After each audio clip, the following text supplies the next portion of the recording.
बांका ज़िला के लिए अच्छी खबर कही जाए या बुरी खबर, क्योंकि बांका में परमाणु ऊर्जा संयंत्र बन रहा है, न्यूक्लियर प्लांट लग रहा है। और जो भी कोई कुछ पढ़े लिखे होंगे उन्हें परमाणु की शक्ति का पता होगा कि परमाणु ऊर्जा कितना खतरनाक है, परमाणु बम कितना खतरनाक होता है। और उसका छोटा वर्जन ही है वो परमाणु संयंत्र। वो एक ऊर्जा देता है, उससे बिजली बनेगी, लेकिन वो इतना विनाशकारी होता है कि जापान में फुकुशिमा में एक बार 2011 में विनाश आया था। इतना विनाश आया था कि बहुत सारे लोग मारे गए थे उसमें से। ये बहुत खतरनाक होता है, उससे रेडिएशन निकलता है। जल, जंगल, ज़मीन ये सब दूषित हो जाते हैं, रहने लायक नहीं रहते हैं। अब बांका कितना सुंदर जगह है, वहाँ का बेलहर ब्लॉक है और वहीं पे रघुनाथपुर नाम का एक गांव है, और उसी के आसपास लगभग 1000 बीघा ज़मीन को खाली करवाया जाएगा। 1500 कह सकते हैं क्योंकि एकड़ में हिसाब हो रहा है। तो 1000 एकड़ ज़मीन को अधिग्रहित किया जाएगा। मतलब समझ सकते हैं कि लगभग 1500 बीघा ज़मीन को किसानों और ग्रामीणों से छीन लिया जाएगा। अब जिसका गांव जाएगा, जिसका ज़मीन है वो तो चला गया, ज़मीन वो जल्दी मिलता नहीं है। सरकारें इसी तरह से सारा काम कर रही हैं। हाँ, वो सपने दिखाती है भविष्य का, लेकिन वर्तमान छीन लेती है सरकारें। और उन्हें ऐसा ऐसा आइडिया कौन देता है? परमाणु ऊर्जा से बिजली बनेगी, नए सड़क बनेंगे, वहाँ पर कर्मचारी लोग रहेंगे, नई कॉलोनियाँ बसेंगी जिसमें कि हॉस्पिटल्स होंगे, अच्छी सुविधाओं का नाम होगा। और जो कंपनियां हैं, एनटीपीसी इसको बनवा रही है, ये जो एनटीपीसी कहलगांव में है वो एनटीपीसी का ही एक पार्ट परमाणु ऊर्जा से जो चलेगा, तो वो इसको अधिग्रहित कर रही है। पिछले वीडियो में हमने बताया था कि यहाँ पे कोयला खदान भी निकल रहा है मंदार हिल कहलगांव के आसपास, और ये रेंज लगभग जगदीशपुर तक को टच करेगा। जगदीशपुर सिर्फ आउटसाइडर रोड बनेगा उस बाउंड्री का। इससे काम भी मिलेगा मज़दूरों को और ड्राइवरों को और सफाई कर्मचारियों को। नए स्कूल्स बनेंगे, हॉस्पिटल्स बनेंगे, टीचर्स को जॉब मिलेगी। लेकिन वो ठीक है, लेकिन एक पूरा का पूरा इकोसिस्टम ख़त्म हो जाएगा नेचर का। अब जो भी विकास डेवलपमेंट के नाम पे हो रहा है, ये सारी की सारा खेल जो है मल्टीनेशनल कंपनियों का होता है। ऊर्जा के नाम पर सस्टेनेबल ऊर्जा को भी दिया जा सकता था, सोलर प्लांट लगाया जा सकता था, विंड प्लांट लगाया जा सकता था, वाटर प्लांट लगाया जा सकता था, जिससे कि बिजली बने। लेकिन सरकार हमेशा जनता की ज़मीन छीन लेती है और उसमें भ्रष्टाचार करती है। जो भी विकास के लिए उतावली क्यों रहती है सरकार? क्योंकि उसमें उसका बजट बनता है, फंड बनता है, और उसमें भ्रष्टाचार करने का मौका मिलता है। एक तो विकास का बहाना हो जाता है, दूसरा चुनाव लड़ने का तरीका आ जाता है, उसके लिए फंड आ जाता है। कुछ नया नया बनाने का, स्मार्ट सिटी का प्लान देगा, लेकिन वो जनता के साथ अन्याय होता है। अब जो गाँव जाएगा, इसमें आदिवासी लोगों ने इधर विरोध भी किया था बांका में, तो असर तो पड़ता है। ये जो परमाणु संयंत्र न्यूक्लियर प्लांट बनने जा रहा है बांका में, ये जो है बेलहर ब्लॉक में पड़ता है, भितिया रघुनाथपुर गांव। उस गांव के आसपास का जो एरिया है उसे सरकार क्या करने वाली है कि अधिग्रहित कर लेगी 1500 बीघा, लगभग 1000 एकड़ के करीब, और उसको बाउंड्री दे देगी, और उसको पे CISF उस पर पहरा करेगा, हथियारबंद सिपाही लोग, और वहाँ कोई ग्रामीण जा नहीं पाएगा और एंट्री नहीं होगी उसमें। तो सिक्योर मामला होगा पूरा। तो दिक्कत कहाँ है? राष्ट्र विकास करे, ठीक बात है, भारत को ऊर्जा की ज़रूरत है, सही बात है, लेकिन आप ऐसा जगह क्यों नहीं चुनते जिसमें लोगों का विस्थापन न हो? आप जहाँ देखो जंगल काटने के नाम पर लोगों को हटा देते हो। कोई भी सोलर प्लांट या बिजली प्लांट बनाते हो, पावर प्लांट बनाते हो, उस सब में आप लोगों को का ज़मीन छीन लेते हो। तो ये जो प्रवृत्ति है सरकार की, इसका ये गलत है। अब वो जो बेचारे हजारों साल से आदिवासी बांका के क्षेत्र में रह रहे हैं, वहाँ के जो ग्रामीण रह रहे हैं, उनका आसपास का माहौल है, संस्कृति है, और सभी एक अच्छे माहौल में रहते हैं, खुले आसमान के नीचे रहते हैं और आपस में सामंजस्य होता है। आप अपने गांव में जितने कंफर्टेबल हैं उतने आप मुंबई में कंफर्टेबल नहीं होंगे, क्योंकि मुंबई में आप एक बॉक्स में रह रहे होंगे, एक छोटा सा कमरा होता है, महंगा होता है, महंगाई होती है। जब भी कोई गांव से छोड़कर बाहर काम करने जाता है तो उसे पता होता है कि गांव की अहमियत क्या है। गांव में अपनापन होता है, गांव में अपना एक इकोसिस्टम होता है, समाज होता है। लेकिन जब यही इसी तरह की परियोजनाएं जब लोगों का ज़मीन छीन लेती हैं तो लोग मजबूर होकर येन केन प्रकरण किसी दूसरी जगह शिफ्ट हो जाते हैं, सभी बिखर जाते हैं, जिसको जहाँ ज़मीन निवास मिला रहने लगते हैं। और जैसे पुनर्वास की बात है, इन सबको ग्रामीणों को एक कमरा दे दिया जाएगा, छोटा छोटा आवास, वहाँ उनके लिए खुला आसमान नहीं होगा। जैसे शहरों में देखते हैं बहुत बड़ी बड़ी बिल्डिंग्स होती है, उसमें छोटे छोटे फ्लैट्स होते हैं और उसी में लोग सिमट के रह जाते हैं, माचिस की डिब्बी में जैसा रहते हैं उसी प्रकार वो रहते हैं। तो इस प्रकार से जो रहना है ग्रामीणों को मंजूर नहीं होता।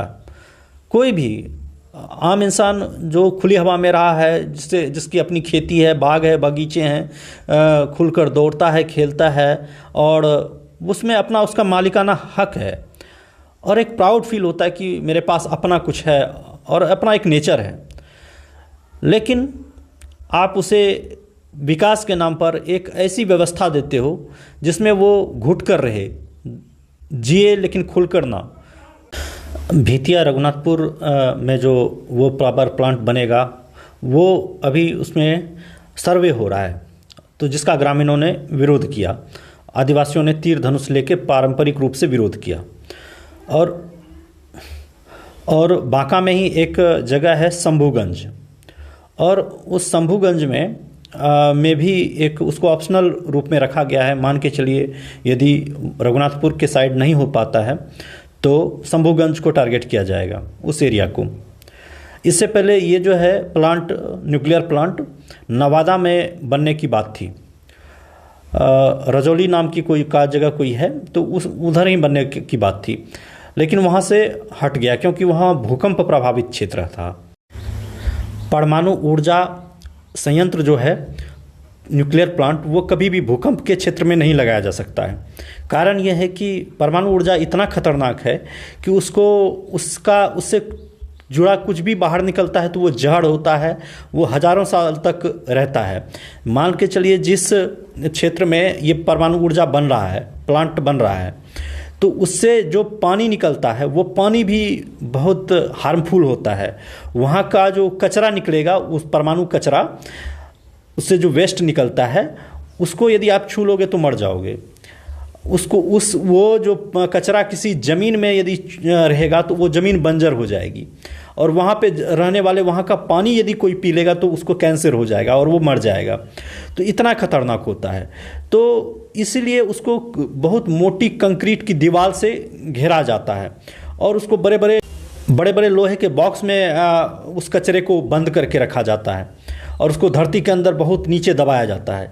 लेकिन समस्या यही है कि यदि वो कचरा यदि किसी भी तरह से बाहर निकल गया, उसका पानी बाहर निकल गया, उससे जुड़ी हुई हवा बाहर निकल गई, वो रेडिएशन पैदा करने वाली हवा बाहर निकल गई, तो भी हानिकारक है। तो भूकंप प्रभावित क्षेत्र होने के कारण नवादा के रजौली को साइडलाइन कर दिया गया, क्योंकि यदि भूकंप आएगा तो पावर प्लांट हिलेगा, उससे यदि कुछ बाहर निकलता है तो पूरा एरिया हजार गांव और जिला तक प्रभावित हो सकता है उससे, और वहाँ उस पूरे एरिया में हजारों साल तक के लिए रहना मुश्किल हो जाएगा, क्योंकि वहाँ रेडिएशन फैल जाएगा, कैंसर हो जाएगा, पेड़ पौधे नहीं उगेंगे, जानवर ऐसे ही मरेंगे, जानवर के दूध में कैंसर का कीटाणु आ जाएगा। तो इस प्रकार का जो बहुत भयानक होता है ये, इसलिए जर्मनी ने इसे बंद कर दिया। जर्मनी भारत से बहुत डेवलप है, तो जर्मनी ने ये परमाणु ऊर्जा सबको ख़त्म कर दिया, क्योंकि ये जो है मानवता के लिए विनाशकारी है, लंबे समय तक के लिए बहुत ख़राब है। लेकिन यहाँ की जो सरकार है पता नहीं किसके दबाव में काम कर रही है, ऐसा लगता है जैसे भारत को बर्बाद करने पे तुला हुआ है। जंगल के जंगल काट दे रहे हैं और लोगों को बेघर किया जा रहा है, मिलावटी पेट्रोल चल रहा है, संस्थाओं को कमज़ोर किया जा रहा है, हर तरफ अफरा तफरी का माहौल है। तो ये ऐसा लग रहा है कि कोई प्लान्ड तरीके से विदेशी ताकत हमारे नागरिकों, हमारे सरकारों को, हमारे अधिकारियों को लालच से, भय से, नीति नियम या दंड से, किसी भी प्रकार से भारत को बर्बाद करने के पीछे तुला हुआ है। और बस ऐसा ही लग रहा है, लेकिन तर्कों का अंत नहीं है। मैं भी तर्क दूंगा तो सरकार का भी अपना तर्क होता है। ये जो परमाणु भट्टी होती है ये बहुत ज़्यादा ही गर्म होती है। इसको ठंडा रखने के लिए, यदि ठंडा न रखा जाए तो ये विस्फोट भी कर सकता है और एक तरह से परमाणु बम की तरह काम कर सकता है। तो उसको ठंडा रखने के लिए वहाँ पे बादवा डैम है बगल में, उसी एरिया में बादवा डैम है, उधर भीम बांध है, उसी सब एरिया का पानी, उसको पानी को लगभग 80,000 मीट्रिक टन वो पानी सालाना या फिर कई तरीक़ों से वो पानी को एब्जॉर्व करके वहाँ से उसको ठंडा करेगा, उस पावर प्लांट को, न्यूक्लियर पावर प्लांट को। और जो वो ठंडा करेगा रेगुलर बेसिस पे, और उससे भाप ठंडा करेगा तो वो उजला उजला भाप आकाश में उड़ेगा। हो सकता है वो भाप भी खतरनाक हो, क्योंकि रेडिएशन के संपर्क में आने पे कुछ भी संभव है समाज पर। एक तो अभी समाज उजरेगा उस जगह का, लेकिन लंबे समय के लिए पूरा, हम कह रहे हैं कि पूरा जिला बांका, भागलपुर भी प्रभावित हो सकता है। यदि कोई भी छोटी सी गलती हुई इस परमाणु संयंत्र में तो लेने के देने पड़ जाएंगे, पूरी की पूरी आबादी नष्ट होने वाली है। और सरकार इस तरह से बिहेव कर रही है जैसे पूरी की पूरी आबादी को ही नष्ट करना चाहती है सरकार। देख रहे हैं पिछले दिनों से सरकार का जो रवैया होता है कि रिस्पॉन्सिबल नहीं होती है सरकार। हर चीज़ में लोगों को, आम पब्लिक को परेशान किया जा रहा है। जैसे कोरोना हुआ, कई आबादी, कई लोग सरकार पर भी आरोप लगाते हैं कि ये प्लान्ड था। अब यदि इस नज़रिए से देखा जाए कि सरकार ही खुद ये सारा गलत करवा रही है आम जनता को परेशान करने के लिए, या लोगों को ख़त्म करने के लिए, या फिर लोगों के प्रजनन शक्ति को ख़त्म करने के लिए, कि ताकि आने वाला आबादी कम हो जाए, ऐसे इंजेक्शंस लगवा रही है। अब देखिए हर तरफ से आम लोगों को किस तरह से परेशान किया जा रहा है। जैसे पेपर लीक होता है, हर एक एग्ज़ाम में पेपर लीक होता है और हर एक एग्ज़ाम में सेटिंग्स की खबर आती है, मतलब टोटल के टोटल आम जनता को परेशानी होती है। उसी तरह पेट्रोल वाली बात है आजकल जो चल रही है, तो आम एक साथ सबको नापा जा रहा है। पहले के ज़माने में कहाँ टोल टैक्स लगता था, अभी टोल टैक्स भी लगता है, रोड टैक्स भी लगता है, हर तरफ टैक्स ही टैक्स लगता है। तो विकास के नाम पर यह सारा षड्यंत्र होता है। कुल मिलाकर कि लोगों को गुलामी वाली जीवन जीने के लिए मजबूर करना, उनको मालिकाना हक छीनना, ये मुझे बहुत बड़ा लगता है। हम जनता, भारत की जनता, आम नागरिक, गांव के लोग, उनकी ज़मीनों को छीन लेना, यानी उसको मालिकाना हक से वंचित करना है एक तरह से। यदि छीनते भी हैं तो उसे, उसमें परसेंटेज दिया जाए, जितना भी कमाई होती है उस एनटीपीसी के, उस पावर प्लांट से, तो लोगों को आसपास रहने के लिए पर्यावरण और उस पर काम किया जाए। हालांकि फंड रहता है कि उसको देना चाहिए, लेकिन वो कंपनियां देती नहीं हैं उनके विकास पे ज़्यादा करके। जब पॉलिटिकल प्रेशर पड़ता है तब उस पर काम होता है, या फिर जब चुनाव आता है। तो कुल मिलाकर बात है कि वो जो बांध है बादवा डैम से पानी लिया जाएगा, बहुत पानी लिया जाएगा, और उस पानी को न्यूक्लियर प्लांट को ठंडा करने के लिए उपयोग किया जाएगा। इससे क्या होगा, फिर वही गर्म पानी जो ठंडा होगा तो वो गर्म पानी तो कहीं ना कहीं निकलेगा, तो उस गर्म पानी को फिर उसी डैम में छोड़ दिया जाएगा। तो इससे क्या होगा, वो जो गर्म पानी उस डैम में जाएगा तो सारी मछलियां मर जाएंगी, सारे के सारे जीव मर जाएंगे। वहाँ यहाँ तक कि कोई पौधा नहीं उगेगा, जो शैवाल होता है वो भी नहीं उगेगा, और वो पूरा जो क्षेत्र है एक तरह से निर्जन हो जाएगा, निर्जीव हो जाएगा। तो ये भी एक समस्या का अंग है। ये जो परमाणु ऊर्जा संयंत्र की बात है, ये लगभग 6 महीने पहले 2025 के आसपास ही इसका निर्णय हुआ।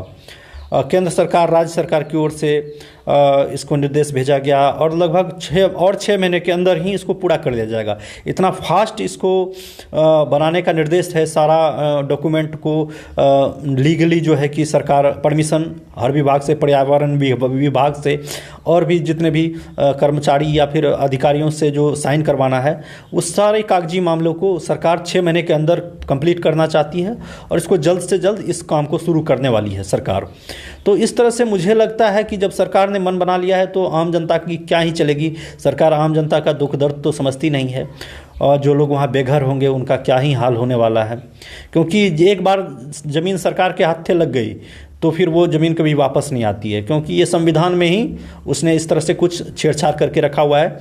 और हमने कहा कि ये जो सारा संविधान है ये लगभग तो अंग्रेज़ों के ही देखरेख में बना है और लगभग उसमें से अधिकतर कानून जो है कि 1935 के हैं और इसके कारण जो है कि जनता का जो शोषण करने का तरीका है कॉरपोरेट्स का, बड़े लोगों का, वो सरकार को ही सपोर्ट करती है। जनता का कोई अधिकार ही नहीं देती इस पे।